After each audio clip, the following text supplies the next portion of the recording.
여러분, 제자들을 사랑하셨던 그 주님의 마음, 그리고 주님의 그 어떤 은총, 그 관심, 이 모든 부분들이 오늘을 살아가는 우리 모두에게도 동일하게 임하길 원하며 99쪽 진행합니다.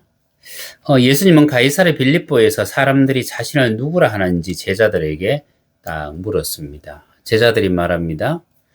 어떤 사람은 세례 요한이라고 합니다. 어떤 사람은 엘리야라 합니다. 어떤 사람은 예레미야나 선지자 중에 한 사람이라고 그렇게 사람들이 수군거립니다. 예수님이 다시 묻습니다. 그럼 너희들은 나를 누구라고 하느냐 했을 때 베드로가 대답을 합니다. 주는 그리스도시요 살아계신 하나님의 아들이십니다. 여러분, 참 놀라운 축복이에요. 그죠? 놀라운 고백이에요. 그죠? 주는 그리스도십니다. 살아계신 하나님의 아들이십니다. 여러분, 이 말씀을 들으시고 예수님이 베드로를 축복하세요. 바요나 시모나 내가 복이 있도다. 바요나 시모나. 이 얘기는 이름 앞에 바가 붙으면 대체적으로 아들이라는 뜻입니다. 요나의 아들 시모나. 그러면 베드로의 아버지가 요나였다는 얘기죠. 그죠? 물론 요나서에 나오는 그 요나는 아닙니다. 이를 내게 알게 한 이는 혈육이 아니요 하늘에 계신 내 아버지시라. 이제부터 너는 베드로라. 이렇게 이름까지 다 고쳐주세요. 그런데 여러분, 여기서 우리가 한 가지 생각해야 될 것은요.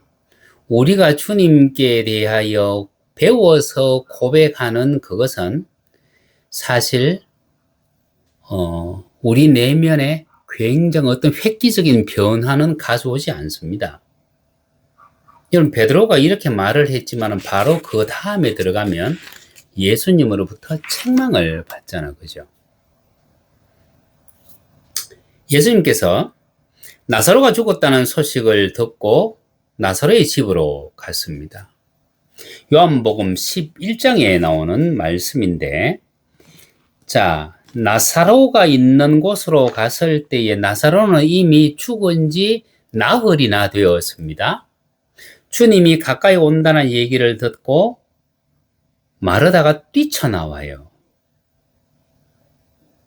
그때 주님께서 이렇게 말씀하십니다. 나는 부활이요 생명이니 나를 믿는 자는 죽어도 살겠고 무릇 살아서 나를 믿는 자는 영원히 죽지 아니하리니 이것을 내가 믿느냐.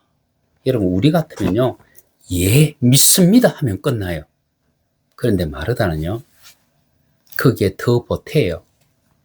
어떻게 더 보태느냐 하면, 주여 그렇습니다. 주는 그리스도시요 세상에 오시는 하나님의 아들이신 줄 내가 믿나이다. 베드로가 고백했던 거하고 똑같은 내용이에요. 주는 그리스도시요 세상에 오시는 하나님의 아들이신 줄 내가 믿나이다. 여러분, 예수님 그렇게 말씀하셨지만 나는 그것뿐만 아니고 나는 이렇게도 믿습니다. 자기를 자랑해요. 이게 우리의 지성이에요. 그리고 난 뒤에 마르다는 그러면 그 주님을 모시고 부활이요 생명이라는 것을 믿었으면 나사로가 있는 무덤으로 가야 되잖아요. 근데 주님을 그곳에 놔두고 그냥 집으로 돌아갑니다. 집으로 돌아가서 동생 마리아에게 이렇게 말합니다. 선생님이 오셔서 너를 부르신다. 여러분, 주님 앞에서는 주님, 주라는 얘기는 주인이라는 얘기예요. 주님, 당신은 그리스도십니다. 세상에 오시는 하나님의 아들이십니다. 그렇게 말을 하고는 집에 돌아와서 마리아에게는 선생님이 너를 부르신다.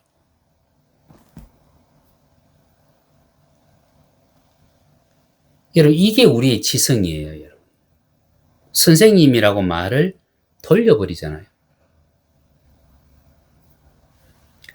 죽은 지 나흘이나 된 나사로를 살리는 것을 마르다가 목도했잖아요. 나는 부활이요 생명이라고 주님이 말씀하셨잖아요. 그러면 주님이 십자가에 달려 죽으시기 전에 내가 사흘 만에 부활하리라고 말씀을 하셨고 무덤 속에 내려가 계시다면요. 나흘 된 나사로를 살리는 모습을 마르다가 직접 봤기 때문에 사흘 된 예수님의 무덤가로 가야 되는 것이 이게 정상이에요.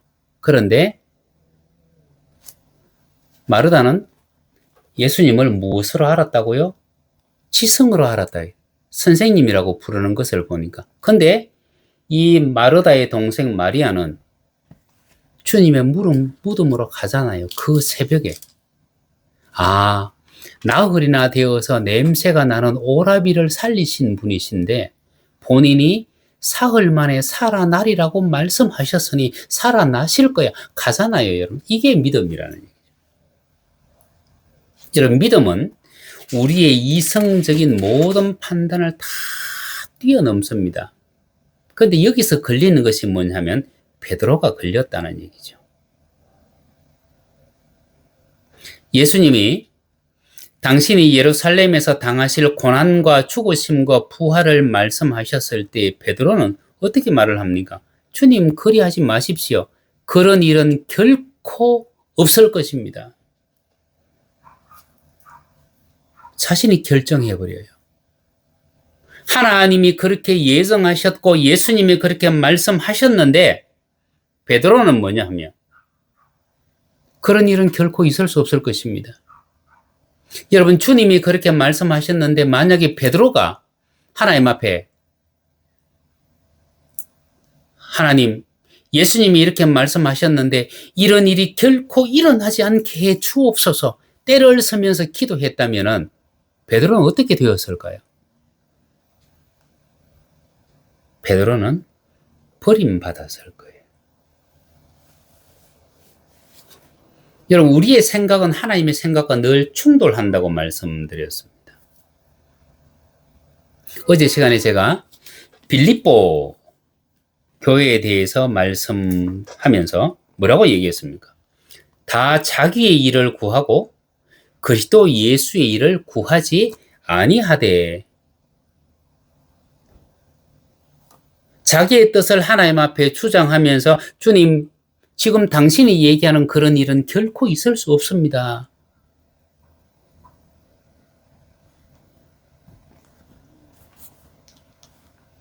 베드로의 그 주장과 빌립보서 2장 21절에서 말하는 이 말이 동일한 맥락에서 여러분들이 이해를 하셔야 돼요. 그때 예수님은 베드로 안에 있는 악을 보셨습니다. 베드로의 입술을 통해 나온 말이지만은 베드로의 생각이 아니었습니다. 베드로의 혼을 주장하는 사단의 말이었습니다. 어제 말씀드렸던 것처럼, 예를 들었던 것처럼 넌쟁이 벌이 바퀴벌레를 끌고 갈 때 바퀴벌레가 자기 발로 따라가요. 여러분. 그 넌쟁이 벌의 그 둥지, 그곳으로 들어가면 죽는다는 걸 알아요. 그런데도 뭐예요? 뇌의 신경이 마비되어져 버리니까 끄는 대로 그냥 걸어가는 거예요. 여러분, 이게 사단이 우리 속에 들어와서 이 일을 하고 있다고 여러분 생각을 한번 해봐요. 어제 보셨던 것처럼 넌쟁이 벌이 그 얼마나 여러분 빛을 받아서 반짝반짝 보석과 같은 그 색상을 가지고 있잖아요. 사단이 여러분 보석으로 치장하고 있었다고 말씀드렸는데 그 영상을 이렇게 보면서 와, 정말 끔찍하다. 여러분, 악어가 먹이를 입에 물고 순간적으로 휘둘러서 몸통과 머리를 분리하는 것보다요, 저 바다의 범고래가 돌고래를 물고 한 입에 그냥 찢어버리는 것보다요, 저는 넌쟁이 벌이 바퀴벌레의 그 뇌신경을 마비시켜가지고 끌고 가는 그게 여러분 더 끔찍해요. 와.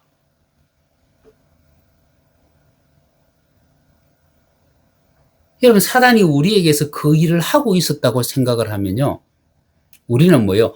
우리의 행동 하나하나에 대해서 하나님 앞에 회개하기 이전에 뭐요? 우리 속에 악을 용납한 것에 대해서 회개를 해야 되고 우리 속에 악이 어디에 숨어 있는지를 하나님 앞에 구해야 되고요. 그 악을 찾아내고 들춰내는 일에 우리는 더 열심히 해야 된다는 얘기죠. 주님이 베드로를 향하여 분명히 말씀하시잖아요. 사단아, 너는 내 뒤로 물러가라. 너는 나를 넘어지게 하는 자로다. 여러분, 사단은 우리 안에서 죄를 먹고 능력을 강화시킵니다. 그리고 사람의 인정에 끌리는 생각을 만들어내요. 근데 우리 안에서 나오는 생각이지만은 우리의 생각이 아니에요. 그죠?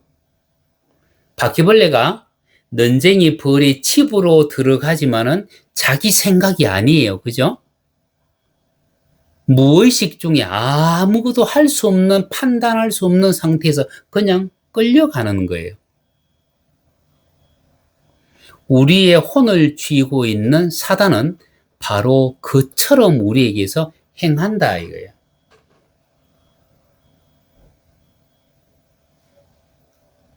그래서 우리가 가장 경계해야 될 부분은 오염된 우리의 본성이에요. 타락한 본성이에요. 그래서 유다는 유다서 1장에서 우리에게 이렇게 한 가지의 말씀을 던져줍니다. 유다서 1장 10절 말씀에 보면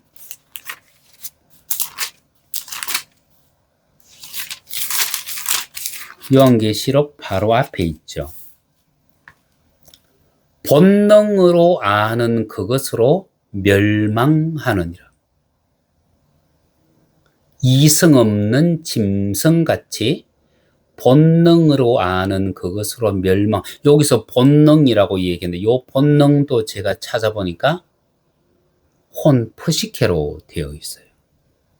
혼으로 아는 그것 때문에 멸망한다. 그러면 결국 베드로가 베드로전서 1장 9절에서 얘기했던 것처럼 믿음은 뭐의 문제예요? 혼의 문제예요. 그죠? 혼을 얼마나 정결케 하느냐는 문제예요. 여러분, 믿음의 조상 아브라함은 아들을 낳기 위해서 자기 생각으로 이스마엘을 낳았어요. 그리고 그 결과는 어떻습니까? 약속의 자녀 이삭의 후손하고 이스마엘의 후손이 지금까지 싸우고 있잖아요. 모세가 자기 생각으로 애굽 사람 한 사람을 쳐 죽였는데 그것 때문에 이스라엘 모든 남자들이 30년 동안 더 혹독한 세월을 그곳에서 보냈어야 돼요. 사무엘이 이새의 집에 기름 부으러 갔습니다. 첫째 아들 엘리압을 딱 보니까 멋있고 잘생겼어요. 기름 부으려고 하다가 하나님이 스톱시켰습니다. 그래서 결국 막내 아들 다윗이 기름 부음을 받았습니다. 여러분, 이 사건이 그것으로 끝난 거 아니에요? 거기서 조금 더 넘어가면 블레셋이 쳐들어왔을 때 이 다윗을 핍박하고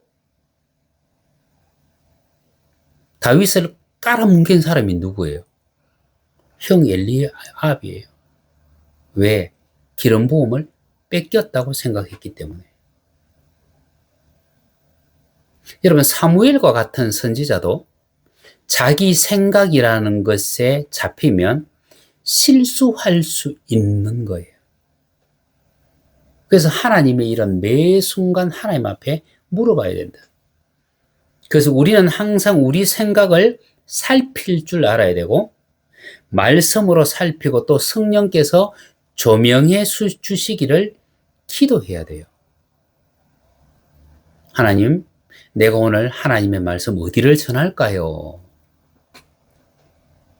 하나님, 저는 지혜가 없습니다. 하나님, 나에게 지혜를 주십시오. 그리고 책을 찾아서 말씀을 준비하는 것이 아니고요. 하나님께서 오늘 나에게 어떤 말씀을 주실까? 그리고 먼저 묵상할 수 있어야 돼요. 그래야 우리의 욕심이 아니라 하나님께서 원하시는 말씀을 증거할 수 있습니다. 그래서 우리는 계속해서 뭐냐 하면 우리의 어떤 관점, 생각, 우리가 원하는 것, 우리가 생각하는 선, 거기에 우리는 자꾸 묻혀버려요. 그런데 하나님은 그 모든 것을 뛰어넘으라고 말씀하십니다. 그래야 우리가 우리 착각 속에 빠지지 않기 때문입니다.